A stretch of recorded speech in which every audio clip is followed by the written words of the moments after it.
Hey guys, we got Bobcat here, and I am joined by Kyle or Molecule. Yes, so we came back. Dragons of Tarkir just recently came out, so Kyle is joining me right now, and we're going to open up the Fat Pack that I got. So that's it right there, Dragons of Tarkir.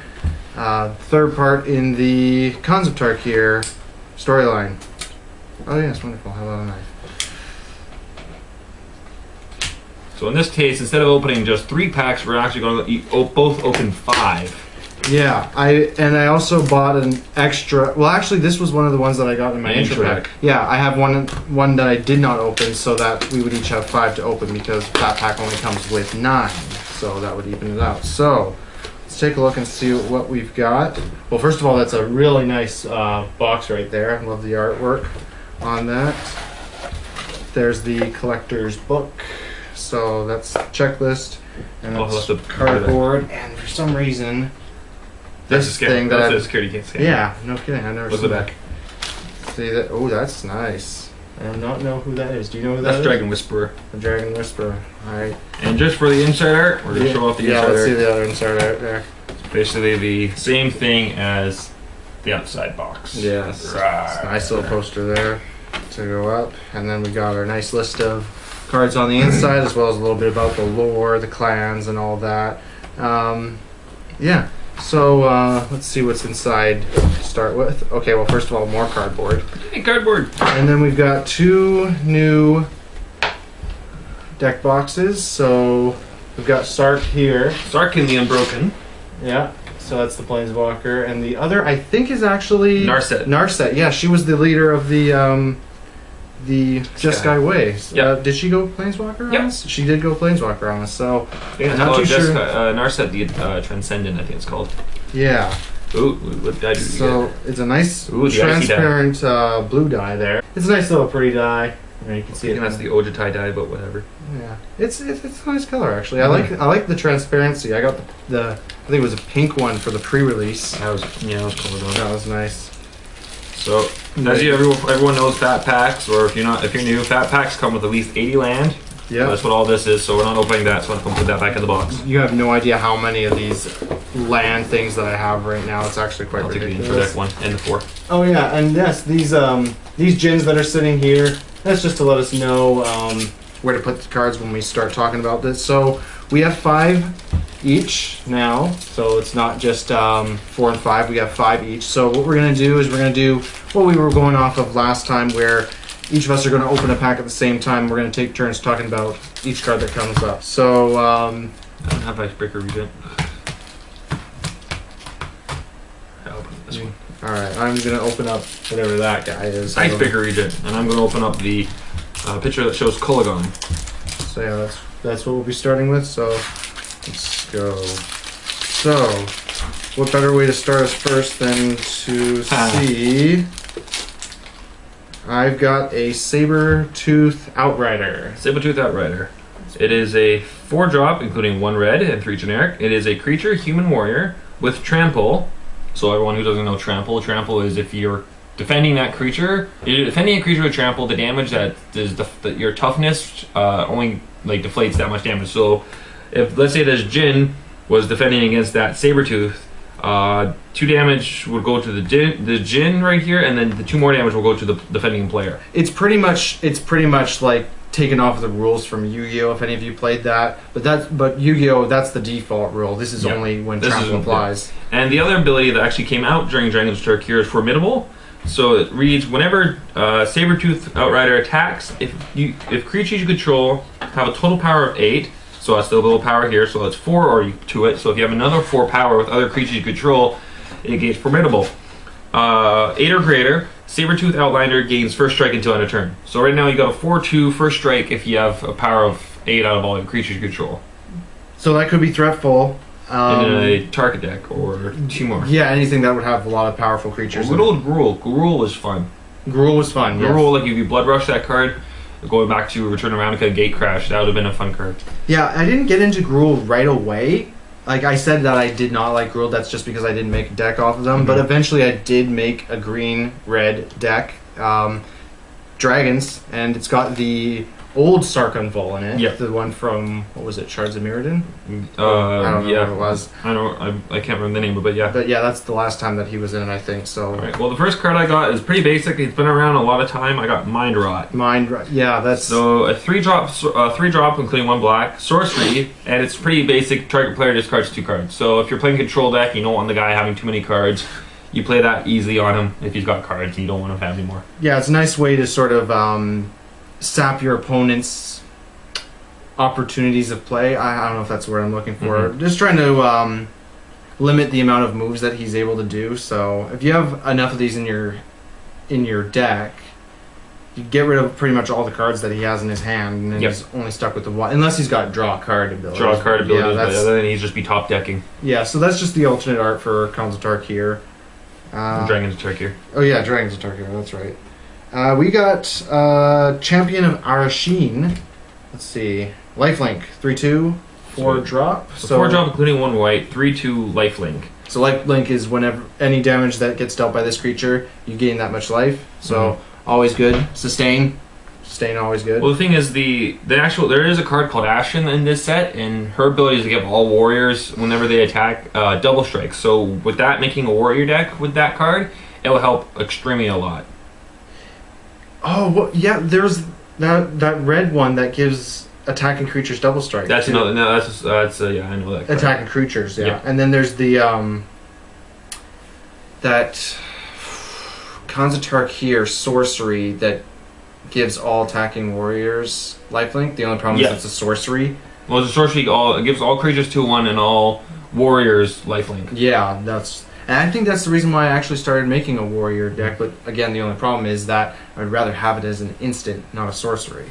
So my next card is Magmatic Chasm. 2-drop sorcery. Creatures without flying can't block this turn. Again, pretty basic. Creatures without flying. So can't people on the block. Yeah. So only on people on the ground. So only on the ground, right? If you were playing an all the ground deck like my zombie deck, I would be screwed with that card. Yeah. So you have flyers, and that may be null and void, but still, given that you don't have flyers, that could still be useful. Oh, yeah. Still be useful. And here we go, Shambling Goblin, and you called this I call that the Black Goblin Arsonist, because the Black Goblin Arsonist is a 1 red. When it dies, you deal 1 damage to a creature player. Like, yeah, this has almost the same, being black, and when it dies, target creature and opponent controls gets -1/-1 till end of turn. So I kind of call it a Goblin Arsonist. Yeah, it doesn't do the damage straight to the opponent, but that's why I still call it Black Goblin Arsonist. Yeah, and a little fun fact about the Goblin Arsonist, that was the very first creature that I ever summoned in Magic. I can't remember the first one I summoned. M13. My card is really fun. I like this one. Resupply. A 6-drop instant just to gain 6 life and draw a card. Again, pretty basic. If you're your opponent's turn, you could just drop that to gain 6 life and draw a card. And then start your turn. It's good in the late game because it's got a lot of mana to cast, and it's the only problem that I really see with it. But, I mean, getting 6 life can be huge, and then you also draw a card. So for 6 mana, yay! Yeah, so that's not that bad. Dragon Fodder. Again, an old card that's been around for a long time. Put 2 1/1 red goblin creature tokens onto the battlefield. And I believe that reminds me of that Minotaur one that was back in Journey to Nyx. Hear the Horns. That's it, yeah. But these ones are 1/1 goblins, and I think those were... Goblin decks is all I can say. Yeah. So, my next card is the Hannah Silumgar. I'm just going to move your card. A 2-drop, 2/1 Death Touch. And if anyone knows Death Touch, the basic rule of Death Touch is if that creature deals any damage to a creature, that creature's dead in any manner. So even though it's a 2/1, let's say it blocks a 0/5, the 0/5 would die. Yeah, Death Touch is definitely annoying, especially if you got something really big. But it only takes 1 damage of Death Touch to kill it. So First Strike Death Touch is killer. Yeah, and I actually, you know what? I actually said this on the last video.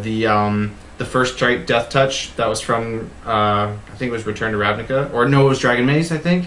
Oh yeah, the Master of Cruelties. That's it. Yeah, I mentioned that. That was stupid. I think I have one of them, but I may be looking for more. But in any case, we continue with Updraft Elemental, flying 1/4. Flying 1/4, a good early defender for a 3-drop. While you defend against, like I say, it can block a 3/3 dragon. There are 3/3 dragons in this set. that it could easily block. Mm-hmm. But yeah, I just call it an early defender. A lot of people, if I was drafting, I would draft that card if I'm playing blue because again, it can work really well in drafts. Yeah, and with the flying ability, Yeah. block flyers too. Mm-hmm. And some early flyers may only have 1 toughness, so I can easily kill it with its 1 damage. My next card is Sidisi's Faithful, which is a 1-drop 0/4. And again, in Dragon Tarkir, they added this thing called Exploit. So Exploit is when this creature enters the battlefield, you may sacrifice a creature. So let's say, going back to that Goblin, if I play this, I can sacrifice the Goblin. The Goblin's ability would pop off in another creature, and then its ability, where when Sidisi's Faithful exploits a creature, return target creature to its owner's hand. So you could kill a creature, possibly kill a creature, and well as take a creature back to their hand. So good for just 1 drop, it can hurt a little early game. These kind of exploit things are interesting, especially if you've got ways to bring in zombie tokens. I know I bought the the black-blue intro pack for Dragons of Tarkir, and there was a card that is pretty much this, except you return all cards that the opponent controls, and that's a rare. So that can be very annoying, given that you have the right creature. Oh wait, return creatures to opponent's hand that is less than the sacrificed creature's toughness. Yeah. So that 1/6 turtle. And I like that 1/6 turtle. So He's a zombie turtle. Yeah, zombie turtle. So toughness 5 or less, back to the hand. Yep. So that would definitely be useful. Well, any defender, basically. This one seems all too familiar to me. Speaking of defenders. Oh, a defender. Yes, the Glade Watcher. A Glade Watcher, 2-drop 3/3, so it is already gaining with the 2-drop being a 3/3. And it's defender, so again, you can attack. However, it's formidable, as we talked earlier. If its power is 8 out of all the creatures, you can pay 1 green mana and it can actually attack, and as long as if it didn't have defender. Now with now a 2-drop for a 3/3 with defender is worth it. Yeah. And then then you have to spend the 1, so that's 3 mana anyway. Yeah. But if it's already on the field, but still, a 2-drop for a 3/3. So even if I attack, like say with a 2/2, I block, the 2/2 dies. Yeah. So still, it's not bad. Defender with a high amount of nice balance of power and toughness there. Well, my next card is the Servant of the Scale. Again, another 1-drop. He's a creature human warrior. Servant of the Scale enters the battlefield with an XX counter on it. So just a 1/1. However, when he dies, put X 1/1 counters on target creature you control, where X is the number of 1/1 counters on him. So if you, let's say you put as many counters on this guy as you can, he can get, of course, bigger, and let's say he dies. Then you can move all those counters onto another creature. Bolster the hell That's out of that all you have to do is bolster. Bolster the hell out of that thing, and then when it dies, you put all those 1/1 counters on a target creature, right? Yeah. So you can't You can't divide it. Yeah, that's what I was thinking. I'm gonna have trouble pronouncing this. I believe it is Tagum Strike. Yep, Tagum Strike. Or Tagum Strike, yes. Tagum Strike. So what do we have here? Again, an old comeback. So right now it's a 4-drop that target creature gets 2 and can't be blocked this turn. So, and the thing with Rebound, it came out a long time ago, and they just brought it back. With Rebound, is as soon as you cast this spell, you put it into exile as a result. So it goes off, and then you put it into exile, and then again your upkeep, it goes off again. Mm-hmm. And then goes into your graveyard. So that, essentially it can go off twice, which can be annoying depending on what it could be. It is a sorcery, so before you can do this in your pre-combat phase. You give that up to a creature, and the creature gets 2/1 and can't be blocked this turn. Then that card goes to your exile pile. Beginning of next turn, you can put it on the same creature if you want, and then play it again. Right. My card is the Summit Prowler. I think I got so many of those during the pre-release. Fun fact, that card was also in Khans of Tarkir. Oh, was it? Yeah. Maybe that's why I'm so familiar with it. However, it's the same guy standing there, but the dragons are in the background. Oh, it adds the Dragons of Tarkir. It adds the dragons in the background, which I thought was kind of funny because I was like, I remember that card. I have to do a side-by-side comparison right now just so that I can see that, because I know that I've seen a lot of those, but I never paid attention to that, actually. Yep. All right. Sprinting War Brute. This is, it attacks each turn if able. 5-drop, 5/4. And it can dash. Tell us a little bit about the dash. Dash is, again, another thing they brought into it. So, again, it's a 5-drop for a 5/4. However, with dash, you can play it from your hand, and you attack with it if you want. Usually you do because it has haste. So you dash, you attack, and then as soon as your end step happens, you can bring it back to your hand. So nice quick, enters the battlefield, attacks right back to your Yeah, hand. and in this case, it is a dash of 4, so you can pay only 4 mana to bring out a 5/4 with haste. The problem with dash is that it doesn't stay on the battlefield, Yep. so It's not a defender. So that means you can't. It's kind of block like it. Unleash, because Unleash had the effect that you put a 1/1 counter on it and it can't block. Yeah. However, it just gives you an extra buff.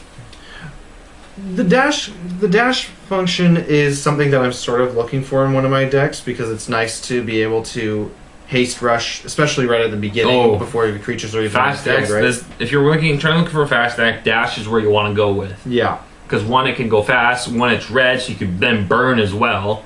And there's a crap ton of other cards with dash and that also help dash. Mm-hmm. So my next card is the Stampeding Elk Herd. So it's a 5-drop, including 2 green, 5/5 with Formidable. So again, Formidable, as we say, with 8 with all creatures. And whenever he attacks, other creatures you control gain Trample. Well, I'd say that's pretty annoying if you've got nice, big, strong creatures on your side and then pathetic blockers that really can't block all that damage, right? So I think in this case, if both of these creatures attacked, they would both have Trample. Yes. So, yeah, total power 8 or greater. So you don't need a lot in order to get that requirement. Red and green deck, very easy to accomplish with that. And guess what? I got one too. We got one too. So no need to go over Same that thing. again. But yes. There you All right. Well, my next card again, I have an Exploit card. So it's a 4-drop, including one black, flying 2/3, Exploit. But whenever he exploits, whenever you exploit a creature with him, you draw 2 cards and lose 2 life. So basically, it's a Sign in Blood whenever you exploit with him. But it is a 2/3 flying blocker you can use, or just a flyer to go over their defenses. Yeah. Pretty straightforward. So it's not bad. It's not. I find that it's a good card I would have in my exploit deck. I don't know why, but I'm fascinated by the artwork on this one. This is the Ancestral Statue.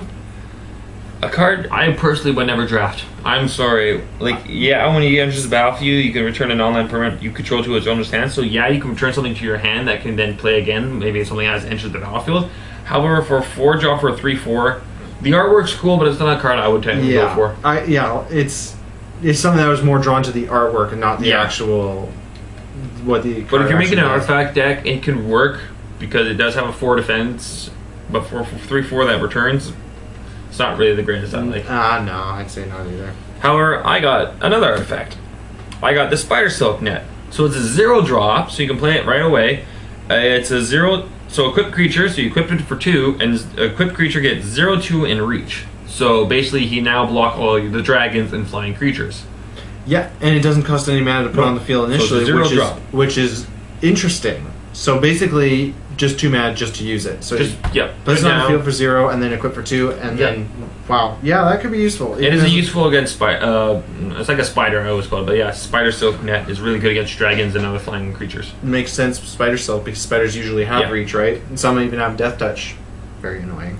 All right, I'm in uncommon now, so we've got our Tarkir Pummeler. Yes. Again, it's a 5-drop 4/5, but again with Formidable. This one is you pay 5, including 2 red. Each creature you control can be blocked this turn, except by 2 or more creatures. Each creature you control. Yes. So that's So you pop that off during an attack. As soon as you declare attackers, pop it off, and then the person declares blockers. Yeah, about that. What other fascinating godlike creature do we know that also benefits off of that ability? Heroes got a victory. Yes, that's right. So, you want to bridge with Theros. Maybe that could work with that sort of strategy too. Making him a Boros, like it might not be, because it is a little late game, because it is a 5-drop for a 4/5, but it still works knowing that it's a 5-drop for the Formidable. But it will work later in life. However, my card I find I don't like, but it's overly great. Battle Mastery. Battle Mastery is a 3-drop enchantment which gives your creature double strike. So I don't like it because you could be like, oh, it's a cute little 3/3, but then you give a double strike, and now again you have double strike on your side, and it's scary. So in a deck, that is good for you. Against it, you got to get rid of that thing quickly. Enchantments that give double strike, and then lifelink added onto it, and you're virtually unstoppable. Death touch. Oh yeah, right. because that. You put that on the hand of Silumgar. Yeah, because double strike is better than first strike. You attack first and then you attack at the same time as your combat step. So yeah, get some death touch on there. I'll get to that later. Lurking Rinks? A Rinks. Okay. I want to say a Rinks. Okay, yeah. Like a Lynx, but a Rinks. It's got a formidable for. So the 5-drop 3/5 and formidable is for 3. Target creature blocks. So basically, it automatically has to block them. Yeah, force block. So it's a force block. Let's say someone has a 2/2 on the field.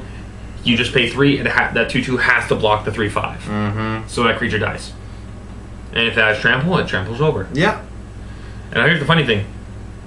You got one too. I got a kitty cat too. Nice. All right. Well, there's no need to repeat that. I'm gonna Yep. be careful because I don't want to see my rare just yet. We've got Scale Blessing. Scale Blazing. So I use this in a bolster deck I have. It's a 4-drop instant. When you make bolster, so you choose the least. So bolster, we haven't talked about. Yeah. Bolster's again another thing they added in Dragons in Tarkir, where let's say you bolster 1, you choose one of your creatures with the least toughness, and you put a 1/1 counter on it.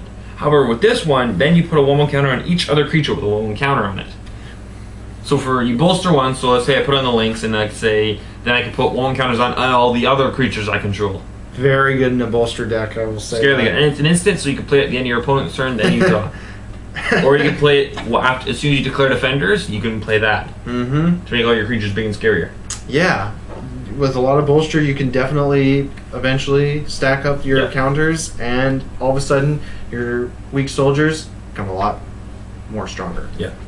My card is a card I really like, Deathwind. So it's a X cost card, so you pay 1 black and then any other mana after that, and target creature gets -X/-X turn to turn. It's an instant and can work really well to any other creature your opponent controls if you have lots of mana in your pocket, in your pool. Yeah, well, something worth having lots of mana Yeah. in there. Alright, I think I'm at the rare now. Ah. Oh! I recognize this card somewhere. This is the Faux Razor Regent. Yep. It's the green regent, so this guy is a 7-drop, so he's a bit expensive, but his abilities work for it. He's a 4/5 for a 7. He's flying, and whenever he enters the battlefield, you can have it fight a creature. And then whenever a creature you control fights, so putting this in a fighting deck, or like epic confrontation, savage beating or savage punching, or the back in Theros is like hunt the hunted or something like that. Target green creature gets +2 and 2 fight. Yeah. And then at the end of that, at the end of your end step, each creature that fought gets 2 1/1 counters on it. Yes. I have that in my dragon deck. Good to have in the Dragon deck, I guess. And my rare, What did you get? as again, Ashton is Foremost, the card we were talking about earlier. So she's a 3-drop, 2 white, 2/2 double strike. And whenever warrior attacks, or whenever she enters the battlefield or attacks another target warrior you control, again double strike. Well, that's going into my warrior deck. There we go. Yes, so that'll work just fine. In addition, I also got a swamp and a regular zombie token. I just got a forest, which is cool artwork, and then an advertisement card, which just doesn't anything. But look, there's a Dragon Lord Slimlingar on the deck. So that's pack 1. Yeah. You know, while we move on to the next pack, I just wanted to say there are 2 zombie tokens. There's a 2/2 one, and then I got one during the pre-release that Zombie horror. it had a star, and I was like, Yeah. what spawns that? And This is zombie horror. we did research on it. Well, I What was it? I found out what card it does. It should be in the book. We'll look up in the book quickly. Yes. Oh no, there it is. Corpse Wolf. Like that, but Corpse Wolf. It's a 2/3-drop enchantment. And basically, you just you exile creature from your graveyard and you put a black XX zombie horror.